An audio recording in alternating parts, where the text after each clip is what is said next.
Hey guys, Chaps here, and welcome back to another developer stream recap. I'll start by once again apologizing for the audio imbalance. TC really needs to get it together on this one, it's killing me. I'll also apologize for the lack of gameplay. I'll hit on that more at the end of the video, but for now, let's hop in and see what this week's discussion was all about. For those of you who don't know, you are the lead gameplay developer on Gears of War, and what that means is you're responsible for movement, for weapon balancing, weapon tuning, all of this kind of stuff. Jamie has quite a bit to say. As much as I'd love for all of you to watch my recap and hear my thoughts, I would strongly encourage you to watch the full VOD, which is linked below. I'm putting highlights in here in this video, but he goes into much more detail in the full video. I know last week we teased about there being a PvE change coming to the game. This week, we went into QA, and QA found a bug that they weren't able to resolve, and they're looking into it right now.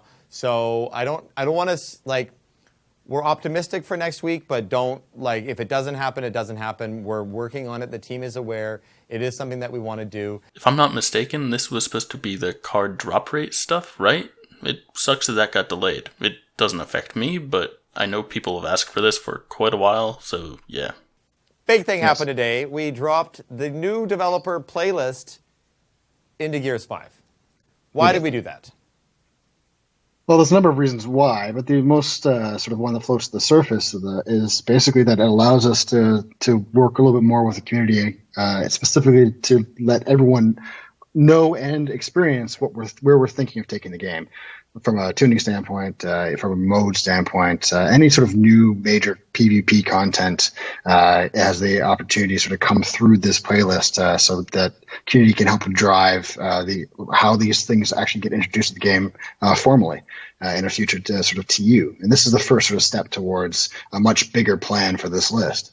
So there's a lot of potential inside of this list to do iterative things like what we're working on right now when it comes to weapon tuning, to more substantive things around how a mode would play.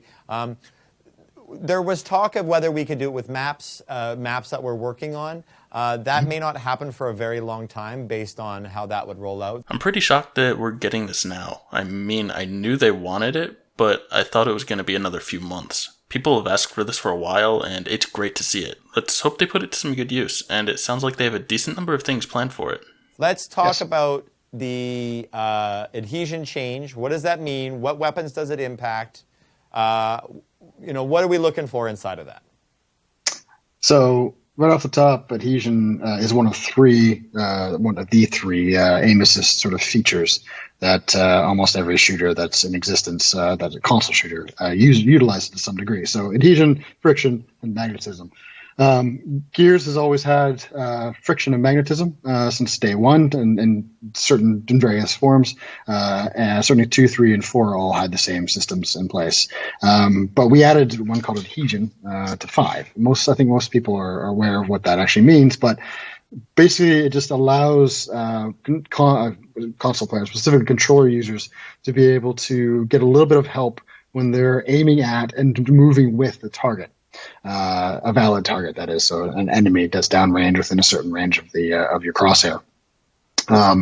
This is a really big help for a wide swath of players, and it's big in the campaign, it's big in PvE, but PvP it causes in a not insignificant number of players, it causes what feels like the crosshair to be bumped around out of what is out of players' control. So we've done a lot of sort of soul searching about this, and overall this feature is a boon for majority of players in this game. But when it comes to PvP, it is something that is not necessarily, at least with the player base that's there, it's not helping as much as we would have hoped. Potentially it's hindering a bit more. So all we're simply doing is disabling that for every weapon in the game, in PvP specifically. So it's still there for campaign, it's still there for PvE. But when you play with PvP and you haven't fully disabled the aim assist toggle from the front end, then you will all be playing without it going forward in the dev list. I never really found this to be much of an issue, but I'm a pretty casual player. I know people are pretty happy about it though. Yeah, I should say we do have and maybe Andy can go and throw this into the chat at some point.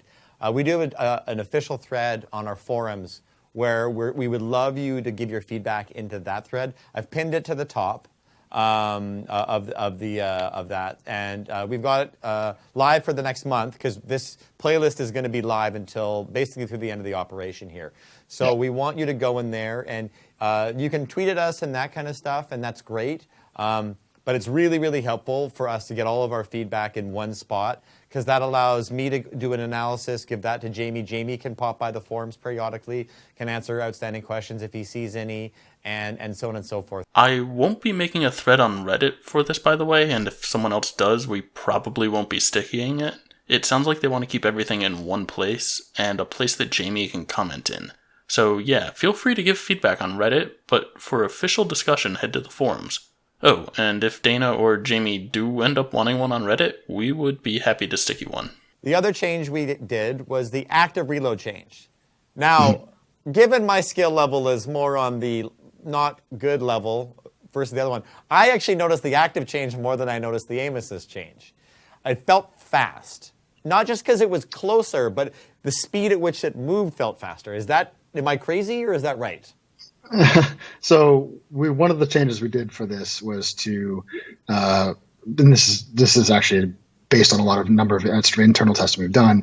When the perfect active zone, which is the white zone what was historically for Gears 5 in the middle of the gray zone, which is the regular active zone, then we decided to shift that forward to the front end of the gray zone.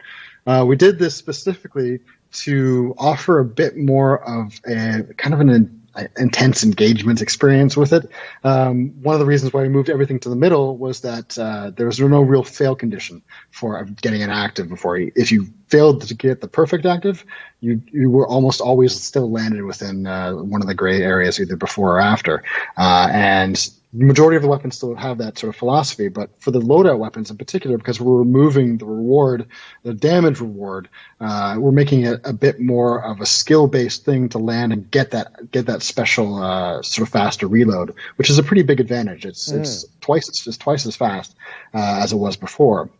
So what that means is it is faster. It's about 0.2 of a second faster. So muscle memory for players who do this a lot is going to be off a little bit.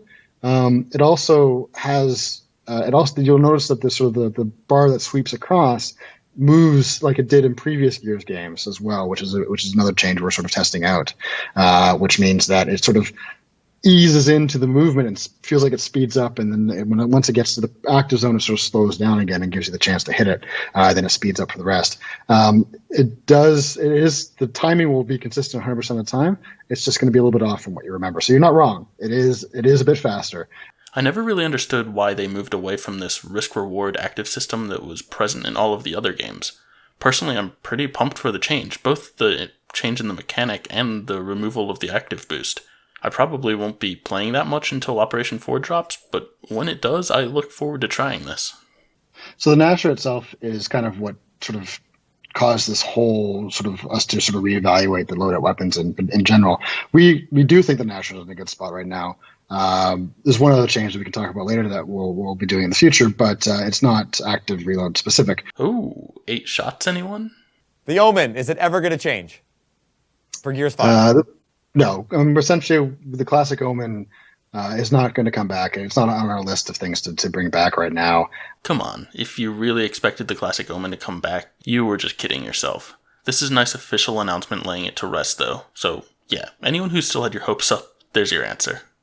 Would you consider adding a PC-centric or keyboard and mouse? I think keyboard and mouse is actually better because of the way you can play with on the Xbox, and especially with the Series X coming and all of that kind of stuff. Would you consider a keyboard and mouse-centric tuning, A, and then B, even if it's just in private matches?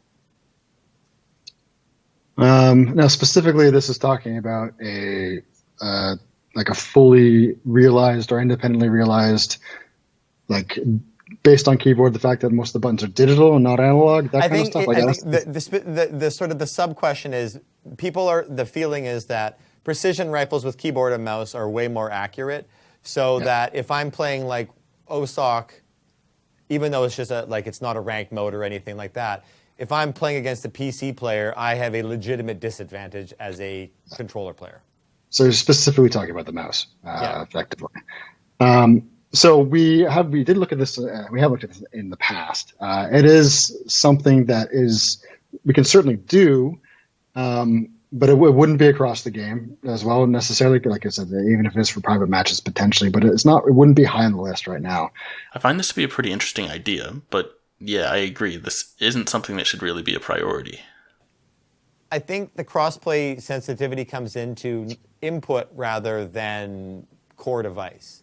So Yes. like if I'm okay playing against a PC player, hypothetically speaking, if they use a gamepad versus them using a mouse and keyboard. Is there a way to kind of identify input and have matchmaking based around that? I mean, there would be. I mean, we're setting up. It's not like I just plug in my mouse into my Xbox or whatever into your PC, and then all of a sudden you're forced to use the mouse the entire time. It's constantly updating what control input is being done from what source as you're playing the game. So you could switch from a mouse to a controller in the game itself, and it will adjust in real time. That includes disabling aim assist when you're using a mouse, and re-enabling it when you're actually using a controller. So it's unfortunately not set up to easily do that right now. Okay. There would be some work to get it so that you actually have to commit to an input device and stick to it throughout a match. Otherwise, you just say, "Yeah, I'm going to use a controller," then just switch over to your mouse. And Yeah, because I know that like a lot of PC players will play with a controller, but will leave their mouse, obviously, to navigate menus and so on and so forth, just because it's easier. Yeah. So it's a bit trickier. Cool. Yeah. Input-based crossplay. They've mentioned this in the past, maybe a couple months ago, but I threw it in here for anyone who may have missed that. Yeah, it would be nice, but Gears isn't set up to handle it. Torque bow. Why has it been changed to become now almost an insta-charge and insta-projectile weapon? People are feeling it's a little more powerful.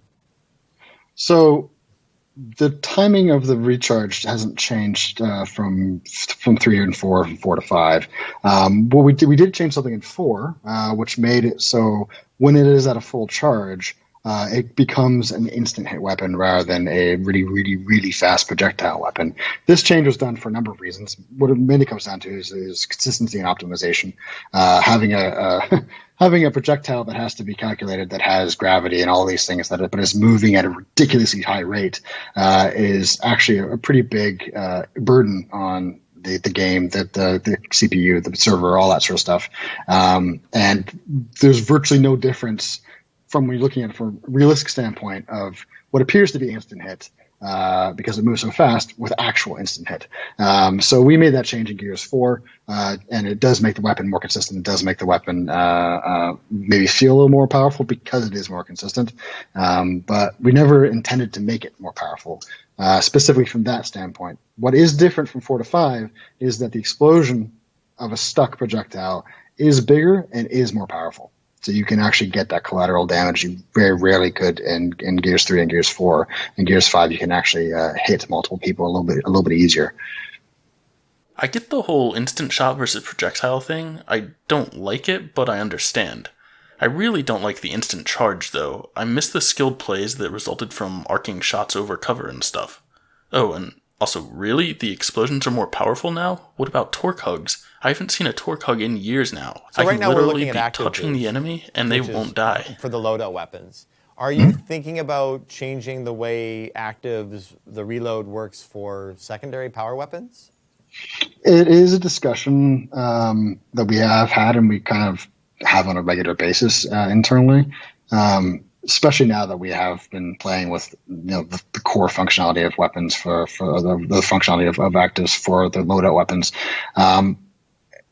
Every time we talk about it, we sort of circle back to the point like, what would we be fixing with that? I mean, the weapons that are put down on the map, be it secondary or power weapons, even in the case of specific heavy weapons, they are supposed to be more powerful. And right now, the one thing, conversely, from what an active, like a loadout active, whereas it can throw out the skill gap, whereas a power weapon actually can enhance the skill gap when it has that active, making sure you get that active reload correctly, especially with things like the boom shot or the drop shot, which create a much bigger explosion and a lethal explosion area. You can go from getting a single almost guaranteed kill to like an entire wiping out an entire team at a control point very easily, and you just happen to be, it creates a new expression there that is very important for sort of realizing the difference between your average power weapon user and your skilled power weapon user. So we keep on circling around that would we just be more fundamentally breaking the game at that point? So it's not something we plan to act on right now. This question wasn't really directed at removing active damage from power weapons to make them weaker. I think, but I could be wrong here, I think that the guy who posted this was talking more about support weapons, the claw for example. Now you can get an active and get a full clip of actives, but then you decide you want to reload, maybe after you get a kill or two, and you lose all of your actives, when in the previous game you would have kept them. I think what the original question was really hinting at is, why can't we just go back to the old reload system that we had in previous games? What is, like, when we come out and say something like balance the game or making the game more balanced or balancing the weapons, now obviously people intuitively know what that means, so that it's a bit of a chess move where one counters the other and so on and so forth. How does that impact your design process? What does that mean to you when someone talks about balance changes and tuning and that? Well, I mean, talking philosophically, when you're doing a typical sort of shooter game, in general, like just your average sort of game, that multiplayer shooter game, balance is simply just, looking at a particular item, a weapon, or ability, and comparing it against all the other ones that are there, making sure that, looking at the telemetry data you get for how often this weapon is being used successfully or unsuccessfully, and relative to the other ones, and et cetera. And you start to see a picture pretty clearly about the actual usage of a weapon versus what people are saying the usage of a weapon is causing. So there's that first change of like looking at actual data versus looking at like, community callouts and stuff like that. With Gears, there's the extra step of like basically looking at the balance, not just of what's happening in the current game and the current meta game, but everything before in the previous Gears and all the legacy as well. The discussion that they went into here of the what does the data say versus what do the players say, it was kind of interesting. The question is around, with that wall council, the predictability is being removed out of someone's movement. So I'm at a disadvantage when someone's pushing me because I don't really understand, or I don't have a consistent understanding of where they're going to be. What is your perspective around that? I know this is something you get asked a lot. You've dealt with this on the forums and a few things, so I just want to give you a chance to sort of give a more fulsome answer in this area. Yeah, I mean, this is, as you say, a prime example of legacy balance versus sort of gameplay or fairness balance. This 100% stems from the choice we made to focus and, in fact, meet parity with Gears 3 rather than Gears 1. It's one of the things that we just committed to is the fact that in its sort of heyday with as far as players interaction engagements, Gears was much more highly played and considered highly skillful when the cancel was put in place. And this is one of those divisive things. So I completely understand. I mean, I personally, as a game player, I prefer not being able to cancel as readily as you can right now. But that's my own personal opinion on it. But from an overall health perspective and a balance perspective, it is a really big change. And it's not, and I understand that that's what a lot of these people are calling for this change, because they feel it's going to make the game better. But it's not really that easy. It's not that binary, unfortunately. When you are able to move more freely without restriction, or at least feel like you have control over these things, it creates a more engaging experience. That taking that away, then feeling like the player can't all of a sudden have this thing that they've been used to for a decade, that's a really big ask. And that's something that we're not prepared to do at this point effectively. So right now, it's not something we are looking to add or essentially remove. So yeah, wall cancel isn't going anywhere. I personally think that's the right call, and I'm guessing the majority of players probably agree. I know there's a few who prefer the slower, more committed style of Gears 1, though. Is movement something we could see in the playlist coming at some point? Absolutely. It's actually next on the radar as far as what would be released after the current stuff. Yeah. So we're looking at it. Interesting. The main things we're looking at right now, this is an example, would be to start off by slowing everything down a little bit. So those are the kind of things we want to sort of play with the community and get some feeling of an impact on. And there's a lot. This thing changes a lot of how the game is played. It plays much more deliberately from the stuff that we've done internally. Mm-hmm. As in, you have to be much more careful about when you're using your cover slides and steps, and even your cancels, because it's not just a given anymore that you're just going to be zipping around as fast as possible and you can't be tracked. At that point, it is enough of a change that you have to be a little bit more aware of when to use it, which theoretically opens up that skill gap a little bit more as well. I look forward to trying this. Movement will now be more deliberate, but you'll still have the freedom to move how you like. I just hope it doesn't go back to the sluggishness of, like, Gears 2 or something. Controls. Dedicated roll button.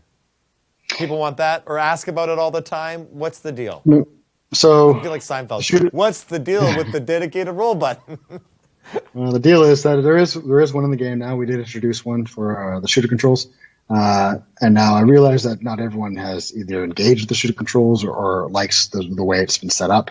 But it is a first and really significant step for us to be able to separate all of those inputs into different, unique sort of button activations. Man, I really wish someone was there to discuss this with them, or hell, even Dana to follow up on the question. I know I wrote that question out in the thread, so I know that the question clearly states that shooter is not a valid alternative. He should have pressed Jamie on that one. I seriously don't understand why the Coalition seems so opposed to discussing this topic. The control scheme stuff in Gears is a complete train wreck in Gears 5. I really wish they were more open to discuss this. There's still a lot more to do in order to make a universal, sort of like remapping tool. Mm-hmm. We're not there yet. There's a huge amount of investment that goes into that. So is that something that's being worked on? Well, we're it's always there, and there's been many discussions about it and how much effort it would take to do and all that sort of stuff. So we have a really good idea of what it will take, and we're just balancing that against everything else we want to do and that the community wants us to do as well. So it's not something that we're going to do tomorrow, but it is something we are certainly very seriously looking at doing in the midterm future. This kind of goes back to the transparency discussion. He said in midterm future is when they'd like to do this. It would be nice to get a general time frame of that. We don't need anything set in stone, but midterm future is pretty open for interpretation. Do they mean Op 5, mid-Op 4, or Op 6, or what? By leaving the timing completely open and ambiguous about this, you have people expecting different time frames, and people are going to be constantly asking for updates about this. Either way, I know many people have pressed for this for quite a while, so the sooner we get this, the better. One of the things we're also looking at for the shorter term that is related specifically is the idea of opting out of certain functions, certain gameplay functions. And by that, I mean like close cover combat, which being able to go into cover, then you press up and you hit X and you try and grab the person, that sort of stuff. Right. Being able to turn that off. Being able to turn off the ability to accidentally mantle when you don't want to. Those are the things that we can potentially do much quicker that don't solve the bigger problem of, I want a dedicated button to do this, or I still want to do this, but not this, and how do I do that? This will at least allow people who don't want to accidentally mantle or don't want to accidentally sort of try and do a grab. They can disable that stuff completely, and so they won't be able to do it ever, but they won't accidentally do it anymore either. I don't really like the concept of disabling commands. I would much rather that they just allow us to change priority of stuff, or allow us to change things from on press to on hold.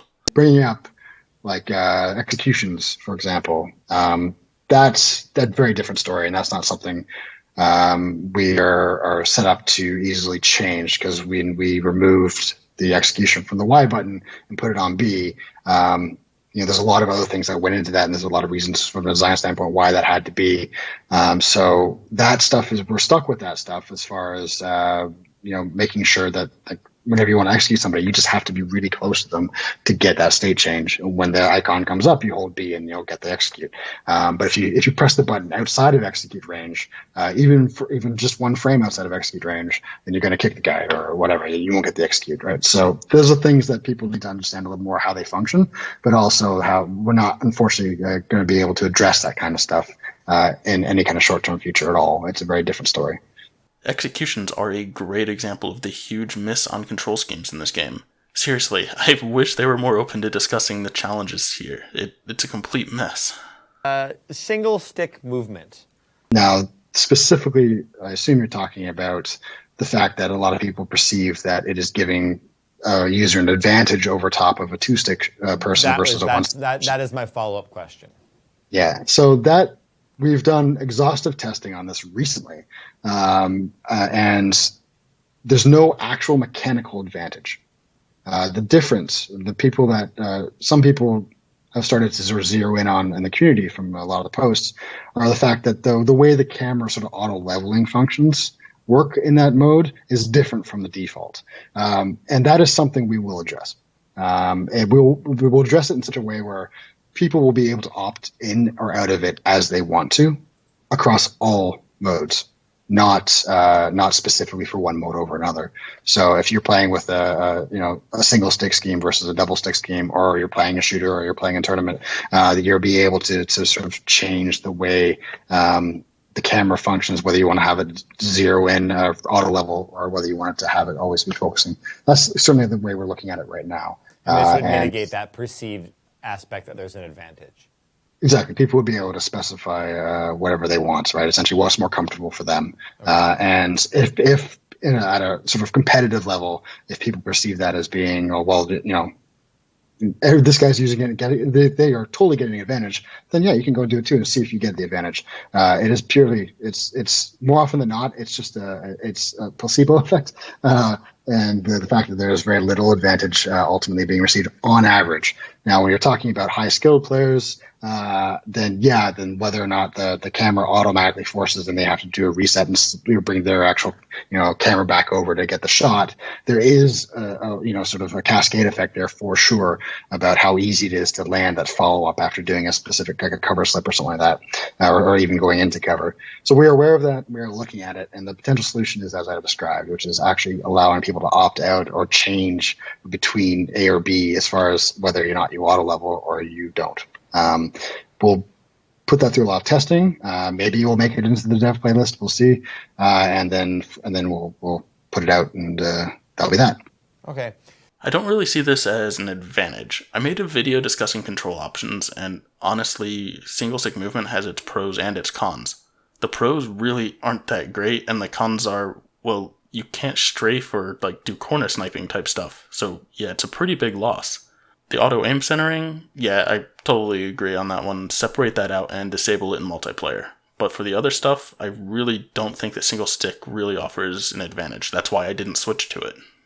I can say, and I will say, I feel like I should be Oprah, whereas you get an 8-shot Nasher, and you get an 8-shot. Yes, you're getting the 8-shot Nasher. It'll be in Operation 4. So there we have it. 8-shot Nasher coming in Op 4. Why King of the Hill in the developer playlist? Frankly, because it's the most played mode type, and it will attract the most amount of people to play it, to engage with this list. That's straight up the main reason for it. It is by far the most engaged playlist, played map mode type, basically. So that's where we're starting. Yeah. That shouldn't be much of a surprise. King of the Hill is a pretty obvious choice. I do hope to see Guardian in there at some point. Maybe with some new spawn system, perhaps?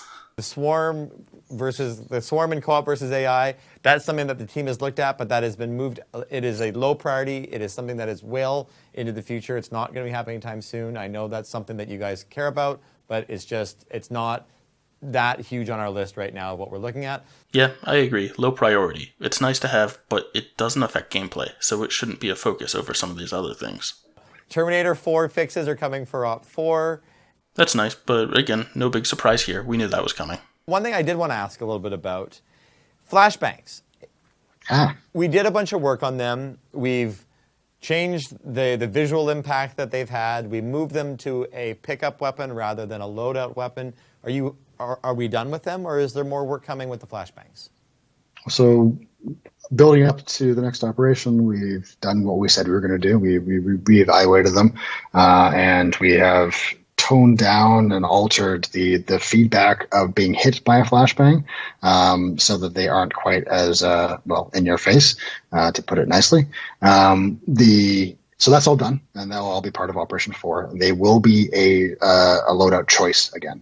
So you'll effectively have a stun grenade choice or a smoke choice that will be there. We're still playing with some of the nuances exactly, but ultimately that's the intention as of today for the release of Operation 4. So they will be there, and they will be in a more focused on the stunning aspect, not so much the blinding aspect. We're making it a little more skill-based, where the actual radius of effect, the area of effect, is smaller. I'm kind of skeptical here. I sort of wish they would just stay as pickups. But yeah, I guess I'll have to give it a try and see how annoying it is now. Is the overall design philosophy to bounce around the high-level players, like top-down, or to go is it, do you go kind of beginner up, or do you go top-down, or do you go in the middle and then move out? Like, when you're bouncing, what do you think for? So right now,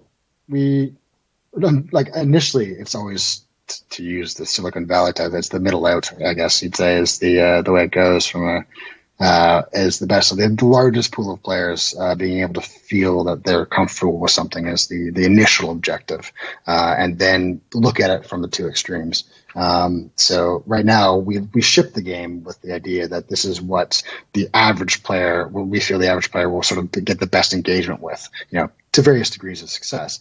But ultimately, where we are now is looking at it from both the highest level of skill and the lowest level of skill, and seeing the data from those, and then ultimately sort of extrapolating from that what the best changes are. Now, from a PvP perspective, it would be fair to say that we sort of it's easier for us to get relevant feedback from a much more vocal, more higher skilled part of the community, but we get the data from everybody. Yeah. So at this point, we do generally lean more towards the feedback we get as far as discovering the potential of a problem area. And then actually going to the data to corroborate that or not, and go from there. So ultimately, you could have an argument where you're saying that we are getting the more vocal part of the community is influencing the tuning, at least the highlighting of potential problems, much more than the data itself is. But yeah, it isn't just for catering. We're not catering to any one particular group more than the other. They discuss this quite a bit. I'd suggest giving a listen yourself. I didn't really see too many takeaways from this. It's just the general we listen to both sides type thing, but I thought the discussion was kind of interesting. So that does it for this week's recap. As I said before, I'd suggest listening to the full stream as they go into a lot more detail. Let's take a minute to discuss the format of this stream though. What did they do right, and what could be improved? First off, for the love of God, please fix your audio levels. It was a pain when I watched them live in the past, like I needed to crank my speakers way up. And now it's a pain again when I'm editing. But, okay, so on to the real stuff. Jamie was a great guest, and Dana asked some good questions.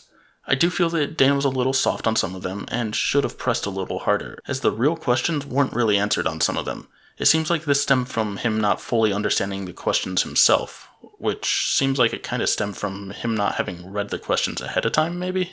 Collecting the questions ahead of time is great. It provided for a better discussion this week. But if Dana and the guests don't read them ahead of time, you're surely not going to get the full impact of it. This is also where a fan guest comes in. Dana had a fan on for the past 2 weeks, and I don't see why he dropped that now. Sure, he had Jamie on, but why not a fan as well? Who better to ask the fans questions than, well, a fan? This would also lead to the person asking the questions having a deeper understanding, thus being able to have follow-up questions. This was a huge miss in my opinion. Lastly, I just gotta hit on gameplay again. Come on, guys. It's nice that neither of you were playing, as you were able to better focus on the questions, but why not have someone else hosting lobbies? Anyways, if you all enjoyed this, be sure to drop it a like and hit that subscribe button. I'll probably have another thread up this week, so be sure to stop by Reddit and submit some questions if you have one. Thanks again for watching, everyone, and I will catch you next time.